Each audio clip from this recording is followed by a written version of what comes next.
600 క్రోర్స్ పెట్టి నువ్వు ఆ విజువల్స్ ఆ అవుట్పుట్ ఇస్తే వాడి మూవీ హిట్ అవ్వాలి, డీసీ పడిపోవాలి అని ఒక గ్రడ్స్ తీసిన ఒక థియరీ, చిన్న థియరీ. నాకు అమరావతి కూడా అది చేసిన అనిపిస్తుంది. తక్కువ ప్రైస్కి 7 వండర్స్ చూపిస్తుండని ఓన్లీ ఆ సాంగ్ కోసం సినిమా వస్తుండేనంట. ఆఫ్టర్ దట్ సినిమా అంటే ఇట్లుంటుందా, ఇట్లా కూడా తీయొచ్చు అని చెప్పిన సినిమా అంజీ. రీసెంట్ టైంలో ఓజీ కూడా ఆ విఎఫ్ఎక్స్లో కానీ. Hey guys, this is Anish Mehtagulla. Welcome to our channel Anish Cineverse. ఇప్పుడు టైం నైట్ 1 అవుతుంది కాబట్టి it's time for midnight ముచ్చట్లు. So here's my friend Shiva. Hi guys. So is my topic visuals. నువ్వు ఇప్పటిదాకా నీ లైఫ్లో చిన్నప్పుడు చూసిన బెస్ట్ గ్రాండియర్ విజువల్స్ ఏంది? అయితే ఫ్రమ్ చైల్డ్హుడ్ నాకంటే మాత్రం ఫస్ట్ మూవీ అంటే లైక్ అరుంధతిరా. ఓకే. అది నేను అప్పుడు థియేటర్లో చూసినప్పుడు ఆ ప్యాలెస్ కానీ, ఆ ప్యాలెస్ సెట్ కానీ, విజువల్స్ కానీ, అంటే సినిమా ఎట్లా కూడా తీస్తారా అప్పుడు నేను అదే 3rd క్లాస్ 4th క్లాస్ ఆ ఏజ్, అంతకంటే చిన్నగా ఉండొచ్చు. ఆ ఏజ్లో చూసినప్పుడు ఇట్స్ లైక్ హారర్ మూవీ థియేటర్లో చూసినావా? అంటే ఫ్యామిలీ తోటి, నైసా. కజిన్స్, అక్క వాళ్ళు, అన్న వాళ్ళు. అయితే అప్పుడు థియేటర్లో చూసినప్పుడు ఆ హై ఇచ్చిందన్నమాట. అంటే విజువల్స్ ఇట్లుంటాయా, లైక్ అంటే ఒక పెద్ద ప్యాలెస్ సెటప్ లోపల ఆ పశుపతిది, అంటే ఆ సెట్ అంతా అప్పుడు ఓకే సినిమాస్ ఇట్లా కూడా ఉంటాయేమో ఫస్ట్ అది. తర్వాత ఈవెన్చువల్లీ అంత గ్రాండియర్ సినిమాస్ ఏం రాలేవు. అంటే ఆఫ్టర్ అరుంధతి లైక్ అదే రేంజ్లో అంటే మాత్రం తర్వాత ఇట్స్ బాహుబలి 1, బాహుబలి 1 తర్వాత బాహుబలి 2. ఇంకా మరి ఆ రేంజ్ విఎఫ్ఎక్స్ కానీ విజువల్స్ కానీ. నాకు మగధీర ఎట్లా అంటే సేమ్ నేను థియేటర్లో చూసిన. నాకు బాగా గుర్తుంది, మా తమ్ముడు చిన్న ఉన్నాడు, సతాయిస్తుండు. అందరు ఫ్యామిలీ అంతా బయటకు పోయారు వాడిని. నేను ఒక్కనే థియేటర్ అట్లా కూర్చొని ఇట్లా జోన్ అవుట్ అయిపోయి సినిమా చూస్తున్నా నేను. అప్పట్లో గ్రాఫిక్స్ అంటే తెలియదు. ఫస్ట్ టైం అనుకుంటా నాకు తెలిసి CGI మూవీ రావడం ఫస్ట్ టైం అనుకుంటా. చూసి మ్యాడ్, అరే అరే అరే మళ్ళీ అది ఆ బ్రిడ్జ్ ఫైట్ సీన్ మధ్యలో గ్యాప్ ఉంటుంది కదా, అరే ఇప్పుడు ఎట్లా వాడు ఆడికెళ్ళి అట్లా పోయిండు. మళ్ళీ మూవీ ఎండ్ అయ్యేటప్పుడు కూడా శ్రీహరి క్యారెక్టరు ఆపోజిట్ ఉంటాడు, ఇటు సైడు హీరో హీరోయిన్ వస్తారు, అట్లనే ఎండ్ చేస్తారు. నేను థింకింగ్, అరే వీళ్ళు ఇప్పుడు ఆడికి వెళ్ళి ఎట్లా వస్తారు, హెలికాప్టర్ వచ్చి తీసుకోపోతుందా, అసలు షూటింగ్ అయిపోయినాక కూడా ఆడికి వెళ్ళాలని ఎట్లా తీసుకోపోయారు. అంతే అంతే. సాంగ్స్ డ్రెస్సెస్ మారుతుంటే మాత్రం రియల్గా మారుతుందా అసలు ఏంది ఇది తెలియదు. Age 3rd class 4th class 2nd. కానీ థియేటర్లో కాకుండా అంటే శంకర్ మూవీది జీన్స్, ఆ సాంగ్స్ కూడా, ఆ సాంగ్లో హైరా సాంగ్లో అనుకుంటా ఒక్కొక్క విజువల్స్ అంటే అందులో CGI ఏం వాడలేరు, అన్నీ రియలిస్టిక్ లొకేషన్సే. 7 వండర్స్ చూపించడము అప్పట్లో అది సెల్లింగ్ పాయింట్ అంట. అంటే ఇప్పుడు నువ్వు 7 వండర్స్ చూడాలంటే నీకు ఈజీగా ఆ టైంలో ఒక 10 lakhs కావచ్చు, వరల్డ్ రియల్ కదా నువ్వు. అప్పుడు టికెట్ నాకు గుర్తులేదు ఎంతనో, ఎందుకంటే నాకు పుట్టిన కూడా తెలియదు. కానీ టీవీలో చూసిన సినిమా ఏమంటారు ఆ తక్కువ ప్రైస్కి 7 వండర్స్ చూపిస్తుండని ఓన్లీ ఆ సాంగ్ కోసం సినిమా వస్తుండేనంట. ఆఫ్టర్ దట్ సినిమా అంటే ఇట్లుంటుందా, ఇట్లా కూడా తీయొచ్చు అని చెప్పిన cinema Anji and Aditya 369. Aditya 369 first science fiction movie. కానీ దానిలో క్రేజీ పార్ట్ ఏంటంటే వితిన్ 14 monthsలో షూట్ కంప్లీట్ అయిపోయింది ఆ టైంలో. అండ్ దానిలో మ్యాక్సిమం పోర్షన్స్ కూడా అంటే వాళ్ళు ఫ్యూచర్కి వెళ్తారు చూసాం, వెళ్ళిపోగానే వాళ్ళకి ఇట్లా అవి స్కిన్ ర్యాషెస్ రావడం అంతా కూడా గ్రాఫిక్స్ కాదు. It's done in Tamil Nadu Marina beach అనమాట. మెరీనా బీచ్లో షూట్ చేసేది. అది వితిన్ 14 months మొత్తం షూట్ అయిపోయింది. అదే ఇప్పుడు చేయాలంటే మన రాజమౌళికి ఒక 4-5 years టైం పడుతుంది. కానీ ఇప్పుడు ఆదిత్య 369 కూడా వస్తుందంట. అవును, బాలయ్య వాళ్ళ కొడుకుతో అని అన్నారు. కానీ అంజీ మూవీకి అనుకుంటా ఆల్మోస్ట్ 10 years ఎంతో టైం పట్టింది, అంటే మధ్యలో ఆగిపోవడము. ప్రొడ్యూసర్స్ కూడా అంజీ మూవీ లాస్ట్ క్లైమాక్స్ ఆ సీన్ ఉంటుంది కదా, శివుడిది సీన్, ఆ సీన్ యాక్చువల్లీ ఇప్పుడు చూస్తే అంతేం అనిపించదు, కానీ ఆ కన్విక్షన్కి అనిపిస్తుందేమో ఇప్పుడు కూడా. కానీ ఆ విజువల్స్ ఆ టైంలో శివుడు నిజంగానే అట్లుంటాడా, ఆ యానిమేషను, మళ్ళీ ఆ సీన్ లేపేసిన సీన్ లేదంట. ఈ మధ్య వేరే హాలీవుడ్ మూవీలు ఆడాడు చూసిన. కానీ most scary part horror movie, కొన్ని హారర్ మూవీస్ కూడా ఇయ్యలేనంత స్కేరీ థింగ్ ఆ వెపన్ ఉంటుంది కదా, ఆపుతుంది చూడు, ఆ వెపన్ ఇచ్చింది నాకు. విఎఫ్ఎక్స్ కూడా ఆ టైంలో అంటే ఇట్స్ గ్రేట్ థింగ్ చెప్పాలంటే. ప్రొడ్యూసర్ కూడా రిస్క్ చేసి అయితే సిస్టమ్ యూఎస్కి పంపించి, అంటే ఇప్పుడంటే మనం ఆన్లైన్లో ట్రాన్స్ఫర్ చేసుకోవచ్చు, కానీ CPU తీసుకెళ్ళి ఫ్లైట్లో తీసుకెళ్ళి ప్రాసెస్ కంప్లీట్ చేసుకొని మళ్ళీ ఫ్లైట్లో పట్టుకొస్తుండేనంట. అట్లా చాలా టైం పట్టింది అని చెప్పి నేను చూసిన. ఆ, అంత అంత అంత టైం పట్టిందంటే మధ్యలో ఎందుకో ఆగిపోయినందుకు ఆ షర్ట్, ఆ మూవీకి కావాల్సిన షర్ట్ చిరంజీవి దాన్ని వాష్ చేయకుండా అట్లనే పెట్టుకొని కంప్లీట్ చేసినాడు ఆ సినిమా. అవును. కానీ అంత ఎఫర్ట్స్ పెట్టినా కానీ దానికి కావాల్సినంత, దానికి అంత ఎఫర్ట్స్ పెట్టినా కానీ దానికి కావాల్సినంత రీచ్ రాలేదు దానికి. అంటే ఆ టైంలో లైక్ ఇట్స్ హిట్ కాదని నేను కలెక్షన్ ఇంకా ఎంత వచ్చింది ఐడియాలే కానీ హిట్ కావాల్సిన మూవీ అది కరెక్ట్ చెప్పాలంటే వాళ్ళ ఎఫర్ట్స్కి హీరో ప్రొడ్యూసర్స్ యాక్టర్స్. చెప్పాలంటే ఈ సినిమాలని మనం టీవీలో చూసి సినిమా రిలీజ్ అయినప్పుడు మనం ఉన్న ఫీల్ అవుతాం కానీ గట్టిగా మాడితే సినిమా రిలీజ్ అయినప్పుడు పుట్టుండడం. ఆదిత్య 369 నాకు నచ్చింది ఏంటంటే వాళ్ళు విజువల్స్ మ్యాక్సిమం రియల్ లొకేషన్ తీసిర్రు. ఆదిత్య 369 డైరెక్టర్ కూడా మన కల్కి పార్ట్ మెంటర్లా తీసుకురానండి. అవునవునవునవునవును.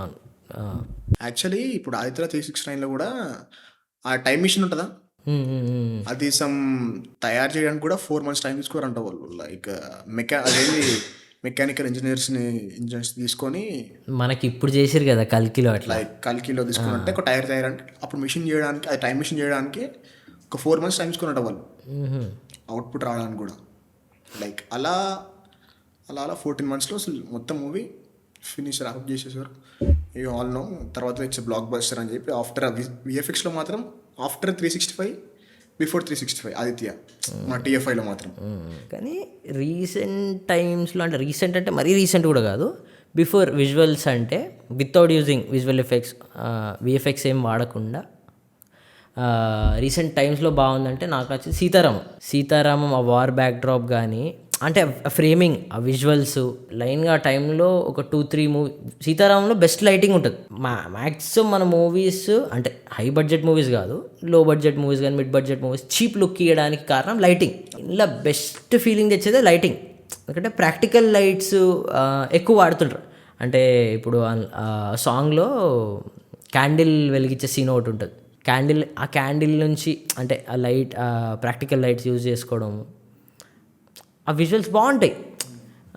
నీకు నిజంగానే ఆ టైంకి తీసుకెళ్ళిన ఫీలింగ్, ఆ వార్ బ్యాక్డ్రాప్ చాలా రేర్ అసలు అట్లాంటి మూవీస్. యాక్చువల్లీ మెయిన్గా మూవీకి కలర్ఫుల్గా బ్యూటిఫుల్గా కనిపించాలంటే విజువల్స్ మెయిన్.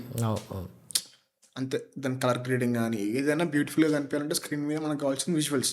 ఐ థింక్ అది సీతారామం నేల్డ్ ఇట్ అనమాట. ఇప్పుడు ఆదిత్య 369 కానీ కల్కి కానీ ఫ్యూచరిస్టిక్ మూవీస్ ఇంపాసిబుల్ కాబట్టి స్టూడియోలో తీయాలి కంప్లీట్గా రియల్ లొకేషన్లో తీయలేం.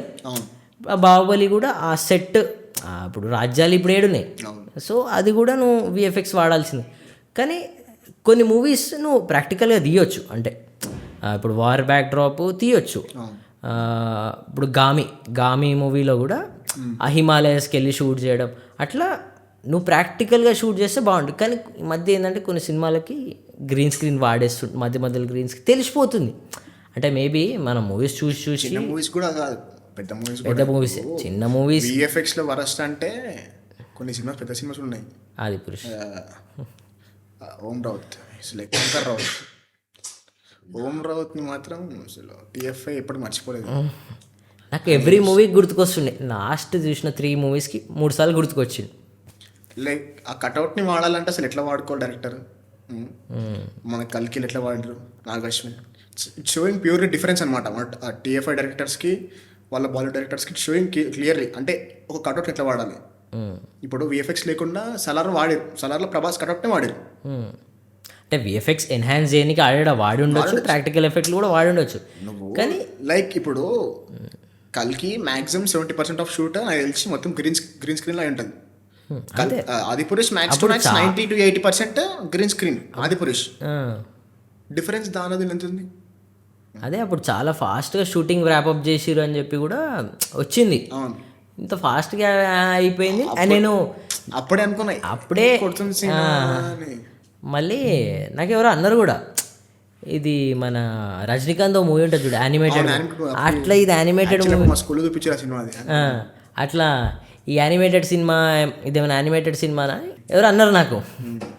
అది చూస్తే అది అటు యానిమేటెడ్ కాదు, రిలీజ్ బడ్జెట్ ఏమో 600 కోట్లు. ఆ బడ్జెట్తో మనోడు ఇస్రో రాకెట్ పంపించేసాడు. 600 crores పెట్టి నువ్వు ఆ విజువల్స్ ఆ అవుట్పుట్ ఇస్తే it's clearly showing between directors అనమాట. TFI Bollywood directors clearly showing. కానీ ప్రభాస్ ఒక్క తప్పు చేసినకపోతే లైక్ ఇంకో సినిమా వస్తుంది టీఎఫ్ఐ. నాకు యాక్చువల్లీ మన జాష్ వీడన్ తెలుసా నీకు? Josh Whedon Justice League director అనమాట. యాక్చువల్లీ జస్టిస్ లీగ్ కంటే ముందు వాడు ఏజ్ ఆఫ్ అల్ట్రాను ఈ మూవీస్ చూసిండు. అవెంజర్స్ కూడా వాడే తీసిండు అనుకుంటా. ఎండ్ గేమ్ ఇది వాళ్ళు తీసిరు. వీడు జస్టిస్ లీగ్ని ఫ్లాప్ అయ్యేటట్టు తీసిండు. బికాస్ వాడి మూవీ హిట్ అవ్వాలి, డీసీ పడిపోవాలి అని ఒక గ్రడ్స్తో తీసిన ఒక చిన్న థియరీ. నాకు అమరావతి కూడా అది చేసిండు అనిపిస్తుంది మన దగ్గర. లిటరల్ నాకైతే ప్రభాస్ టైం వేస్ట్ చేయాలి, ప్రభాస్ డౌన్ఫాల్. ఎందుకంటే ఆ టైంలో ప్రభాస్ అనే బిగ్ థింగ్ అనమాట మొత్తం ఇండియా నుంచి. అంటే ఈ బాలీవుడ్ ఎట్లా అంటే ఒక మనిషి పైకి లేస్తుందంటే ఆబ్వియస్లీ వాళ్ళ ఇన్సైడ్ పాలిటిక్స్ కానీ అట్లా ఏమైనా ఉందా మరి? నిజంగా తీయడం పాసిబుల్ కాలేదా తెలియదు. బట్ నాకైతే ఆ ఫీలింగ్ ఆ సినిమా చూసినప్పుడు రాలే. మళ్ళీ రీసెంట్గా సినిమాలు చూస్తున్నప్పుడు సరే హనుమాన్ మూవీ ఆ బడ్జెట్కి వచ్చింది, ఓకే. హనుమాన్ కంటే ఎక్కువ సాటిస్ఫాక్షన్ తెచ్చింది మీరే విజువల్స్లో. స్టోరీ పరంగా అంటలేను నేను, కానీ విజువల్స్లో అంటే హనుమాన్కి ఆ బడ్జెట్ ఇట్స్ మోర్ దెన్. అంటే ఆ బడ్జెట్కి మాత్రం విఎఫ్ఎక్స్ చాలా ఎక్కువ అంటే మోర్ దెన్ ఎక్సలెంట్ అనమాట చెప్పవచ్చు. దానికి 2 crores హనుమాన్ మూవీ బడ్జెట్ అంటే సింగిల్ డిజిట్ క్రోరే ఉంది. 2 crores 20 crores తెలియదు, తక్కువ. కానీ అంత ఆ లెవెల్ 20 crores వేసుకో, 600 crores ఏడా 20 crores. ఒక రాకెట్ ఒక ప్రభాస్ టైం అనమాట. అంటే ఇప్పుడు మిరాయ్ అన్న కూడా చెప్తున్నాను నేను. లైక్ మిరాయ్ కూడా విఎఫ్ఎక్స్ కానీ అంటే ఆ బడ్జెట్లో 30 crores బడ్జెట్లో నాకు అసలు బడ్జెట్ కనిపించలే. నిజంగానే ఎక్కువ బడ్జెట్ మూవీ ఫీలింగ్ వచ్చింది. అంటే ఏమన్నా స్టోరీ వైజ్ లొకేషన్స్ ఏమైనా లిమిటెడ్గా యూజ్ చేసారేమో, కానీ చూసిన ఎవ్రీ ఫ్రేమ్ కూడా చాలా డీసెంట్ ఉంటుంది. నాకైతే చాలా కాస్ట్లీ అనిపించింది. చాలా అంటే కొన్ని స్నో సీన్స్ కానీ అంటే పెట్టిర్రా దీనికి అమౌంట్ పెట్టిర్రు. లైక్ అయితే మిరాయ్ మూవీ డైరెక్టర్ కూడా కొన్ని షార్ట్స్ సోనీ ఎఫెక్ట్స్ కెమెరాతో తీసి అనమాట. అంటే ఆ కెమెరాతో కూడా అంత మంచి అవుట్పుట్ ఇచ్చింది మనకి. అవును, కానీ అమరావతికి 600 crores వచ్చినా కానీ సరిపోలేదు. అది దావత్కి అయిపోయిందేమో అంతా. Come to my room. Recent టైంలో ఓజీ కూడా ఆ విఎఫ్ఎక్స్లో కానీ విజువల్స్లో కానీ టాప్ మ్యాచ్ వచ్చింది కరెక్ట్ చెప్పాలంటే. ఎందుకంటే ఫ్యాన్స్ ఎక్కడో నాకు మరీ హైప్ ఎక్కువైపోతుంది, ఎక్స్పెక్టేషన్స్ ఎక్కువైపోతుంది, ఏమన్నా రివర్స్ అవుతుందా అనే థాట్లో. ఎందుకంటే ఇట్లా చాలాసార్లు అయింది. రీసెంట్గా కూలికి ఎందుకంటే ఇట్లా సైన్స్ ఫిక్షన్ మూవీ ఏదో అనుకున్నాం. లైక్ నేను అనుకున్నా ఏమని, లైక్ ఇట్స్ ఏమన్నా తేడా కొట్టేస్తుందా, ఓజీ ఇంత హైప్ అయిపోతుంది ఏం కావాలనుకున్నా. లాస్ట్ స్టోరీ చూస్తే సుజిత్ నాకు అది ఫ్యాన్స్కి ట్రీటే. అది ఓపెనింగ్లో విజువల్స్ ఉంటాయి చూడు, ఏది మన స్టాచ్యూ ఆ ఎఫెక్ట్ ఏమంటారు అది ఎఫెక్ట్ అది కాదు యాక్చువల్లీ. దాని మ్యాక్సిమం మనము అది మార్వెల్ మూవీస్లో వాడుతుంటారు ఎండ్ క్రెడిట్స్కి. మార్వెల్ ఎండ్ గేమ్లోనూ ఇన్ఫినిటీ వార్లో వాడిన అనుకుంటా. తర్వాత దాన్ని బాహుబలిలో వాడారు. అవును, దాని తర్వాత మళ్ళీ ఓజీలో చాలా పర్ఫెక్ట్గా వాడారు. పర్ఫెక్ట్ అంటే ఎండ్ క్రెడిట్స్ కాకుండా ముందే ఇచ్చేసారు. లైక్ ముందే ఇచ్చి అంటే మనకు స్టోరీలో ఇన్వాల్వ్ చేయడానికి కూడా మళ్ళీ ఆడ చూపించినవి అన్నీ కూడా మూవీలో జరిగే సీన్స్. అవును, అంటే ఒక హింట్ లాగా. దాని తర్వాత మాట్లాడితే ఇట్స్ రీసెంట్ టైంలో కిష్కింధపురి. నేను బెల్లమన్న దగ్గర నుంచి ఎక్స్పెక్ట్ చేయ ట్రూలీ మ్యాన్. It's classic. అంటే ఇట్లా మూవీ కంప్లీట్ డైరెక్టర్ థింగ్, ఆయన ఇన్వాల్వ్మెంట్ ఏం లేదు కాబట్టి బాగుంది. అంటే స్టార్ట్ కాగానే ఓకే హీరో ఎంట్రీ కొద్దిగా చాలా ఓవర్, కొద్ది కూడా కాదు చాలా ఓవర్ అయిపోయింది. సినిమా పోతుందా అనుకున్నా కానీ అంటే మెల్లిమెల్లిగా స్టోరీలో ఇన్వాల్వ్ అయిపోయి ఎఫెక్ట్స్ కానీ విజువల్స్ కానీ ఓకే. ఫస్ట్ ఎక్స్పెక్టేషన్స్ లేవు కాబట్టి మనకి ఇట్స్ వావ్ అనిపించింది. ఫస్ట్ థింగ్ మనం చూసింది ఫస్ట్ డే కూడా కాదు, 1 week అయిపోయినాక థియేటర్ ఆల్మోస్ట్ అంత ఫుల్ కూడా ఏం లేదు, మరి ఖాళీ కూడా లేదు. అది షాకింగ్ విషయం. ఒక 50-60% ఆక్యుపై అయింది. స్టార్ట్ అవుతుంటే మళ్ళీ ఆ కోతుల విజువల్స్ ఓపెనింగ్, ఏందిరా బాబు ఈ రోతా అనుకునే లోపు మళ్ళీ సాటిస్ఫై చేస్తాడు. మళ్ళీ ఎండింగ్లో కూడా ఎండింగ్ ఫైట్ సీను ఆ డాక్టర్ స్ట్రేంజ్ ఎఫెక్ట్ వస్తుంది ఆ పంతుల దగ్గర. కాపీ అనిపించింది కానీ ఇట్స్ కన్విన్సేషన్లే. మళ్ళీ నువ్వు డిసప్పాయింట్ అయ్యేలో మళ్ళీ మంచి విజువల్ అంటే ఆ సీన్లో బేసికల్లీ అరే ఇంత మంచి పెట్టి లాస్ట్కి ఇక్కడ తగ్గిరింది అనిపించింది. అంటే లైక్ అనుపమ నుంచి ఆ దయ్యం అనేది వీళ్ళ లోపలికి వెళ్తుంది. సమ్ బ్రాస్లెట్, అది శ్రీరాముంది బ్రాస్లెట్ తీసి అనుపమకు పెడతాడు అనమాట. పెట్టగానే ఆటోమేటిక్గా దయ్యం షిఫ్ట్ అవుతుంది వీళ్ళ బాడీలోకి. షిఫ్ట్ అయ్యే టైంలో అది మన వాడి లోపల బ్రెయిన్ నర్వ్స్ నుంచి ఇట్లా సెల్స్కి వెళ్ళే విఎఫెక్ట్స్ ఉంటాయి అనమాట. ఇంత మంచిగా చేసి లాస్ట్కి డిసప్పాయింట్ చేస్తారు, పోతుందేమో అనుకునేసరికి మళ్ళీ ఒక 2 minutes అనగానే మళ్ళీ మళ్ళీ బాగుంటుంది. విజువల్స్ ఓకే అనిపిస్తుంది. లైక్ నాకు ఏదో అక్కడక్కడ కాస్ట్ కటింగ్ గీసి అనిపించింది, కానీ at the end they satisfied us. అదే బేసికలీ మన విజువల్స్ని సార్ట్ చేస్తారనమాట. అంటే ఇప్పుడు అన్నిటిపైన కాస్ట్ పెట్టుకుంటూ పోతూ ఓవర్ బడ్జెట్ అయిపోతుంది. సో ఈ బడ్జెట్ తక్కువ, అంటే హాలీవుడ్లో వాడతారు ఈ టెక్నిక్, మన దగ్గర వాడతారు లేదో తెలియదు. సో ఏం చేస్తారంటే ఇప్పుడు కొన్ని షార్ట్స్ ఉన్నాయి, ఇప్పుడు ఇది మనకి ఇట్లా కళ్ళు మూసేలోపు వెళ్ళిపోతుంది. సో దీనిపైన ఎక్కువ స్పెండ్ చేయడం వేస్ట్ కదా. అట్లా ఏమన్నా వాళ్ళు కాస్ట్ కటింగ్ చేయొచ్చు, లేదా నిజంగానే ఇగ్నోర్ చేద్దాము అని ఇగ్నోర్ చేయొచ్చు. తెలియదు వాళ్ళంతా స్మార్ట్ వర్క్ చేసిరా లేదా నాకు తెలియదు. బట్ సాటిస్ఫాక్షన్ తోటి వచ్చినాం బయటికి. We didn't expect cinema from బెల్లమన్. ఇట్స్ అవుట్ అండ్ అవుట్ ఇట్లా డైరెక్టర్ విజన్, డైరెక్టర్ ఫిలిం అన్న లైక్ ఇట్స్ గ్రేట్ గుడ్స్. బెల్లమన్న కూడా it's compare to last film it's nice. ఒక ఎంట్రీ సీన్ తప్ప జస్ట్ బెల్లం కూడా లేకపోతే ఇంకా బాగుండి అనిపించింది, అది వేరే విషయం. అంతకే కదా. లైక్ అంటే అరుంధతి సినిమా, బాహుబలి సినిమా మధ్యలో లైక్ ఒక మ్యాసివ్ బిగ్ ఫిలిం అనమాట, ఫ్రమ్ న్యాచురల్ స్టార్ నాని. ఈగా అది కూడా visuals wise VFX wise top notch film in TFI. అంటే ఒక హీరోని నాకు తెలిసి యాక్చువల్లీ చెప్పాలంటే లో బడ్జెట్ మూవీ అది. అంటే 50 crore ఆ విజువల్స్కి లో బడ్జెట్ మూవీ నాకు తెలిసినంత వరకు. ఐ థింక్ ఓన్లీ రాజమౌళికి పాసిబుల్ ఏంటంటే ఒక ఈగని హీరో చేయడం. వేరే ఏ హీరో చేసినా, ఇంక్లూడింగ్ బాలీవుడ్లో ఏ డైరెక్టర్ చేసినా కానీ ఇట్స్ మక్కీలా అయిపోతుంది, కానీ ఇట్స్ ఈగ అనమాట. అది ఇట్స్ ఓన్లీ రాజమౌళి థింగ్. అది ఈగ సీన్స్ ఉంటాయా ఫ్రమ్ స్టార్టింగ్ సీన్ 1. ఈగ సీన్ 1 నుంచి కూడా ఎగ్ నుంచి బయటికి రావడం, ఎగరకపోవడం, వాటర్ రావడం, అంటే మనకు ఆ సీన్ 1 నుంచి కనెక్ట్ చేసిండు ఈగకి. అరే మునిగిపోతుందేమో, చనిపోతుందేమో, రావాలి. మనకి ఏ పాయింట్లో కూడా అరే ఈగ ఎందుకు వచ్చింది అనే థాట్ రాలేదు మనకు. ఫ్రమ్ అదే ఈగ ఇంట్లోకి వస్తే ఇలా కొడతాం. అట్లాంటిది నువ్వు ఈగ కనెక్ట్ అయినావు అంటే it's directors brilliance.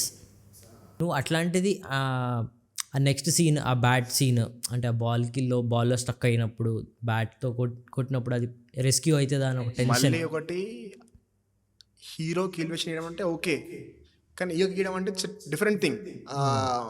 I will kill you అని చెప్పి యాక్సిడెంట్ అయినాక రాయడం, అది సమ్వాట్ అంటే నాకు ఎలివేషన్స్ ఇలాగ అనిపించింది. అది క్రేజీ బ్యాక్గ్రౌండ్ మ్యూజిక్ కానీ one of the best interval scene అనుకోవచ్చు. ఈగతో డ్యాన్స్ చేపిస్తాడు మధ్యలో లాస్ట్లో కూడా డాన్స్ చేపియడం, సినిమా అయిపోయినాక స్టార్ట్ లైక్ మళ్ళీ జిమ్ చేపియడం, ఏదో ఈగకి ఇట్లా బాడీ రావడం కోసం లైక్ హీరోయిన్ సమంతతోటి దానికి ఎక్విప్మెంట్స్ క్రియేట్ చేయడం, అంటే లైక్ మొత్తం లైక్ ఇట్స్ మినియేచర్ క్రియేట్ చేసినట్టు క్రియేట్ చేసి కరెక్ట్ చెప్పంటే ఇట్స్ విజువల్ వండర్. టిఎఫ్ఐలో అప్పటిదాకా అలాంటి సినిమా రాలేదు. ఐ థింక్ ఇప్పటి రాదు కూడా. ఒక ఈగతో అలా ఈగని హీరో చేసి మళ్ళీ ఏం చేసినా ఈగ కాపీ అంటారు, ఏ ఇన్సెక్ట్ తీసుకున్నా ఈగ కాపీ అంటారు, కానీ ఇంకా రాదు అది. One of the kind cinema అది, అంతే. ఇంకా నాకు తెలిసి అలాంటి సినిమా ఇంకో రాదనుకుంటున్నాను నేను. అదే ఇంత చిన్న బడ్జెట్లో మంచి విజువల్స్ ఇస్తున్న టైంలో కూడా మన దగ్గర ఎట్లా అంటే, మన దగ్గర అంటే మనోళ్ళు కాదు. ఇప్పుడు దెర్ ఆర్ సమ్ ఫిలిమ్స్, ఇప్పుడు ఇదేంది గామి మూవీకి హిమాలయస్ వెళ్ళి షూట్ చేసిండు. మన మిరాయి మూవీకి కూడా కొన్ని సీన్స్కి వెళ్ళినారంట. అంటే ఆ లొకేషన్స్కి వెళ్ళడం, అంత రిస్క్ చేయడం. మన సల్మాన్ ఖాన్ది రీసెంట్గా మూవీ ఏది సికిందర్ మూవీ అన్ని ఇండోర్ సీన్స్ అంట, అన్ని స్టూడియోలో షూట్ చేసిరంట. అంటే పమ్మాడికి ఏదో థ్రెట్ ఏదో ఉంది, సో దానివల్ల ఇండోర్లో తీసారు. ఎవడైనా సీన్ ఏంది, స్టోరీ ఏంది, దాన్ని ఎవడైనా ఇండోర్లో తీస్తాడా? క్లియర్గా గ్రీన్ స్క్రీన్ తెలిసిపోతుంది, విజువల్స్ అన్ని ఇట్లా ఆర్టిఫిషియల్ అని చెప్పి తెలిసిపోతుంది. సరే ఇప్పుడు ఆదిపురుష్ మూవీ అంటే ఇండోర్లో తీయాలి, ఇట్స్ ప్యూర్లీ గ్రాఫిక్ మూవీ కాబట్టి తప్పదు, తీసిర్రు. మన విజన్ మంచి లేకుండే, మంచి వేరే విషయం. ఓమ్రావత్ విజన్ రా, ఇట్స్ ప్యూర్లీ ఓమ్రావత్ విజన్. వీడికి అసలు నెసెసిటీ ఏముంది అసలు? మురుగదాస్కి ఇట్స్ అంటే ఇది సల్లుబాయ్ మిస్టేక్, లేకపోతే ఇండోర్ చేయడం వల్లనో it's flop reasons more. So అట్లా నీకు పాసిబిలిటీ ఉన్నప్పుడు కూడా నువ్వు ఇండోర్లో షూట్ చేస్తా, నైటే షూట్ చేస్తా, నేను పగలు రాను అంటే, నాకు తెలిసి సల్లుబాయ్ మ్యాక్సిమం సెట్లో కూడా యాక్టింగ్ చేయను, నేను లేట్ వస్తా, నేను ఇది చేయను, బాలీవుడ్ థింగ్ ఉంటుంది. ఉంటుంది ఇక బాలీవుడ్. అదే ఇప్పుడు మనం ప్రాపర్గా చూసుకుంటే డైరెక్టర్స్ వైజ్ కూడా ఆ, మన్ మనోళ్ళు వెళ్ళి వేరే వాళ్ళకి బెస్ట్ అవుట్పుట్లు ఇచ్చుడు కానీ వాళ్ళు వచ్చి మనకు అన్నీ రావట్లే. అది వేరే లాంగ్వేజ్, తమిళ ఇండస్ట్రీ తీసుకో, బాలీవుడ్ తీసుకో, ఏమైనా తీసుకో, వాళ్ళ డైరెక్టర్స్ వచ్చి మనకు తీసిర్రు అంటే ఇట్స్ అ ఫ్లాప్. టీఎఫ్ఐలో కొన్ని సినిమాస్ ఉన్నాయి, రామ్ చరణ్ది కావచ్చు. స్పెసిఫికలీ గేమ్ చేంజర్ గురించి మాట్లాడాలంటే, గేమ్ చేంజర్ ఫస్ట్ థింగ్ ఒక పొలిటికల్ డ్రామాకి అంత బడ్జెట్ అవసరం లేదు. నెక్స్ట్ అంత విజువల్ గ్రాండ్యూర్ కూడా అవసరం లేదు. It's a political drama, simple story, revenge drama. డాడీని చంపేసిండు, first of all daddy exist అనేది కూడా హీరోకి తెలియదు. సింపుల్ స్టోరీ లైన్ అది. అంటే విజువల్స్ అని గ్రాండర్గా చూపిస్తామని చెప్పి, అంటే ఆ స్టోరీకి అవసరం లేదు అంత గ్రాండర్. ఆబ్వియస్లీ చెప్పాలంటే గట్టిగా మాడితే జీన్స్ మూవీకి కూడా అవసరం లేదు, కానీ ఎట్ దాట్ టైం ఆ విజువల్సే దాటికి సెల్లింగ్ పాయింట్ అయింది. కానీ గేమ్ చేంజర్లో సెల్లింగ్ పాయింట్ ఏందనేది ఫస్ట్ ఆఫ్ ఆల్ డైరెక్టర్ కన్నా తెలుసలేదని నాకు తెలియదు. మరి అన్ని సెట్లు అవసరమైంది. మళ్ళీ సాంగ్ కూడా ఏదో సాంగ్ తీసేసిరంట, ఎన్నో కోట్లు ఖర్చు పెట్టి తీసి 40 crores 30 crores something random figure, ఎంత ఐడియా లేదు కానీ సిఆర్స్లోనే ఉంది అది. ఇన్ని crores. ఎటు దీనికి దిల్ రాజు బొక్క. మన టీఎఫ్ఐ హీరోకి, టీఎఫ్ఐ ప్రొడ్యూసర్కి. కానీ ఇలా బాలీవుడ్ కానీ తమిళ్ వాళ్ళు కానీ మనకు రాడ్స్ వచ్చాయి, కానీ మన ప్రాపర్గా చెప్పాలంటే మన డైరెక్టర్స్ అట్లా ఎవరికి లేరు. లైక్ మనోళ్ళు మనకి ఇస్తారు, ఇస్తే కూడా లైక్ మన మనకి ఇస్తారు. సందీప్ రెడ్డి వంగ ఇస్ ఎగ్జాంపుల్ అనమాట. అది కబీర్ సింగ్కి కానీ లేకపోతే యానిమల్ కానీ almost near by 1000 crores collection అయింది అనుకుంటా. బాలీవుడ్లో అయింది. కార్పొరేట్ బుకింగ్స్ ఆబ్వియస్లీ మన సందీప్ రెడ్డి వంగకి అది అవసరం లేదు. It's a man of kind. ఆయన కలెక్షన్స్తో పని లేదు, ఆయనకు అవుట్పుట్తో పని. కానీ it's a cult film there. కానీ ఆ టైంలో కూడా ఆయనని తొక్కేదామని ట్రై చేశారు సమ్ బాలీవుడ్ మాఫియా. మళ్ళీ బాలీవుడ్లో బిగ్గెస్ట్ హిట్లు కూడా రైటర్ మన విజేంద్ర ప్రసాద్. దంగల్ విజేంద్ర ప్రసాద్, బజరంగి భాయ్జాన్ విజేంద్ర ప్రసాద్. మనల్ని ఎవరికి మోసం చేయరు, మనమే మోసపోతాం. మనమే అలా అని చెప్పి అన్ని ఇండస్ట్రీస్ కానీ కన్నడకి వెళ్ళి Neel it's a best film Salaar. మళ్ళీ ఆ బ్లాక్ ఏమంటారు, బ్లాక్ థీమ్లో విజువల్స్ కూడా కొత్త థింగ్, అది ఫ్రెష్ థింగ్. అది నీళ్ళే ఇంట్రడ్యూస్ చేసిండు. దాన్ని కొంచెం ఆడ కాపీ కొడుతురు, అది వేరే విషయం. కానీ అంటే నీళ్ళు పుల్ చేసినంత బాగా ఎవరు పుల్ చేయలేకపోతున్నారు. కట్అవుట్ని కరెక్ట్ వాడి చెప్పాలంటే సలార్లో actually it's slow poison. Salaar ఆ టైంలో సాంగ్స్ కూడా అంత ఎక్కలేదు, కానీ ఆఫ్టర్ ఒక 1-2 months తర్వాత అది ఇట్లా ఇప్పటికి ఇంకా ట్రాన్స్ ఉంటుంది సాంగ్ వినగానే, ఏదో కొత్త వైబ్ ఇస్తుంది. అదే ఆ కలర్స్ యూజ్ చేయడం కానీ, ఆ కలర్స్కి ఆయన అంత పర్టికులర్గా ఉండడం కానీ. అదే పృథ్వీరాజ్ ఇంటర్వ్యూ చూస్తే కూడా సేమ్ బ్లాక్ కుర్తా కోసం మళ్ళీ మళ్ళీ ఏపీ అనడం, అంటే ఎంత డెడికేషన్. వాళ్ళ ఫిక్స్ అయిపోయారు, బెస్ట్ వాళ్ళకు బెస్ట్ విజువల్స్ ఇవ్వాలి, ఒక మంచి క్యాన్వాస్ ఉండాలి, మెయిన్గా అవుట్పుట్ అనేది ది బెస్ట్ రావాలి. చచ్చిపోతారా దగ్గి ఇంకేంట్రా. ఇలా మన టీఎఫ్ఐకి కొన్ని హిట్స్ ఇచ్చారు చెప్పాలంటే. నీల్ ఐ థింక్ నీళ్ళు కూడా అనుకుంటాను హిట్ ఇచ్చింది. ఉంటారులే, మనం గట్టిగా ఆలోచిస్తే. మీరు రాయండి, కామెంట్లో రాయండి. కానీ రాట్లు ఇచ్చింది మాత్రం బాలీవుడ్ డైరెక్టర్స్, తమిళ డైరెక్టర్స్. మనల్ని మోసపోతారులేండి. ఓం come to my room. So that's it for today. ఇంకెక్కువ మాడితే ల్యాగ్ అయ్యిద్ది. సో మీకు తెలిసిన బెస్ట్ విజువల్స్ కానీ, మీరు అనుకున్న రాడ్ డైరెక్టర్స్ కానీ, మనకు పెట్టిన రాడ్ డైరెక్టర్స్ కానీ కామెంట్ చేయండి. అండ్ కొత్తగా ఏదో ట్రై చేసినాం. లైక్ ఈ సిరీస్ మీకు నచ్చింది అనుకుంటున్నా. లైక్ ఇది మనం డైలీ మాట్లాడే టాపిక్సే, ఇలా కొత్తగా ట్రై చేసామని చెప్పి ట్రై చేసినాం మనం. ఐ థింక్ నచ్చింది అనుకుంటా. ప్లీజ్ నచ్చితే like, share, subscribe and comment your opinion recommend session. Thank you. Bye bye.